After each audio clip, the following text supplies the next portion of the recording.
Здравейте, аз съм Иван и съм на 19 години, работя тук в сектор Градина. Здравейте и от мен! Всички сме много горди с Ванката, защото го приеха да учи в УНСС. Сега ще ти покажа как сам да си изглобиш кариера.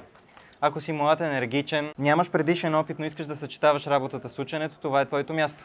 Заповядай, имаш избор между 4, 6 и 8 часов работен ден. Екипът е един път, състои се от хора от различни възрасти, но въпреки това много добре се сработваме, като например ние с Дани. Аз съм Йордан, на 22 години съм и започнах преди 2 години в дружеството като продавач-консултант. Вече съм мениджър, отговарям за сектор баня И железария. Хубаво е, че нашата фирма е международна, с високи стандарти, дава добри възможности за израстване, както в случая на Дани, чрез ноу-хау, обучение и добра работна етика. Това също помага за твоето CV. Очакваме ви! Стига сме говорили на празно. Заповядайте на нашия ден на отворените врати, 29 септември. И понеже при нас всичко е различно, ще правим къщички за кучетата спасители от планинската служба. Междувременно можете да посетите нашия сайт с кампания "Направи сам кариера в Мусю Бриколаж". Заповядайте!